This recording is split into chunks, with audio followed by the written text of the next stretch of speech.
Hello guys, അപ്പം ഇന്നലെ 10th പ്രിലിംസിൻ്റെ exam ആയിരുന്നു. അപ്പം ഇത് ക്യാൻസലായ സ്റ്റേജായിരുന്നു കേട്ടോ, മാറ്റി വെച്ച സ്റ്റേജായിരുന്നു.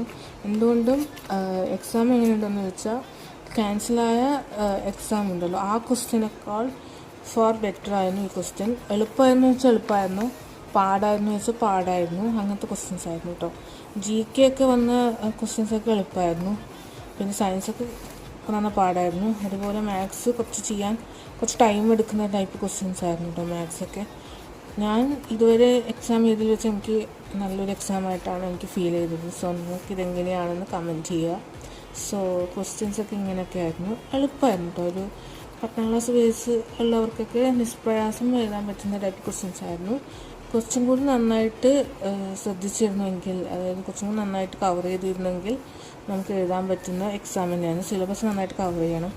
പിന്നെ ഒരു കാര്യം എന്ന് വെച്ചാൽ നമ്മൾ എക്സാം തുടങ്ങുന്നതിന്, അതായത് നോട്ടിഫിക്കേഷൻ വിളിക്കുന്നതിന് മുന്നേ നമ്മൾ പഠിക്കുകയാണെങ്കിൽ നമുക്ക് നന്നായിട്ട് ആത്മവിശ്വാസത്തോടെ പോയി എഴുതാൻ പറ്റുമായിരുന്നു. അതല്ല, നമ്മൾ എക്സാമിൻ്റെ നോട്ടിഫിക്കേഷനൊക്കെ വിളിച്ച് കൺഫർമേഷനൊക്കെ കൊടുത്തിട്ടാണ് എല്ലാവരും പഠിക്കാനിരിക്കുന്നതെങ്കിൽ പറ്റില്ല ഗൈസ്. പിന്നെ ആ സമയത്ത് ധൃതിയിൽ പഠിച്ച് നമുക്ക് അറിയുന്നത് പോലും തെറ്റാനുള്ള സാധ്യത കൂടുതലായിരിക്കും. സോ എക്സാം എളുപ്പമായതുകൊണ്ട് തന്നെ നമുക്ക് കൺഫ്യൂഷൻ വരാനുള്ള സാധ്യതയുണ്ട്. അപ്പോൾ നമ്മൾ നോക്കിയും കണ്ടും കുത്തുക. നെഗറ്റീവൊക്കെ പരമാവധി കുറച്ചുകൊണ്ട് നിങ്ങൾ എക്സാമിന് പ്രിപ്പയർ ചെയ്യുക. സോ നിങ്ങൾക്ക് എങ്ങനെ ഉണ്ടായിരുന്നു എക്സാം എന്ന് കമൻറ്റ് ചെയ്യുക. സോ എനിക്ക് കുഴപ്പമില്ലായിരുന്നു, ഞാൻ ഓൾറെഡി പറഞ്ഞു. പാടില്ല, കുഴപ്പമില്ല, ആരും ഇല്ലായിരുന്നു.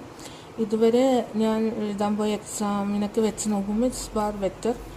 മാർക്കിലും കുറച്ച് ഇമ്പ്രൂവ്മെൻ്റ് ഉണ്ടാവും. സോ കിട്ടുമോ ഇല്ലയോ, അല്ലെങ്കിൽ മെയിൻസിലേക്ക് കടക്കുമോ ഇല്ലയോ എന്നൊന്നും എനിക്ക് അറിഞ്ഞുകൂടാ ഗൈസ്. സോ നിങ്ങൾക്ക് എങ്ങനെ ഉണ്ടായിരുന്നു എക്സാമിന് കമൻറ്റ് ചെയ്യൂ. സോ അടുത്ത വീഡിയോ കണ്ടവരിക്കും ബൈ.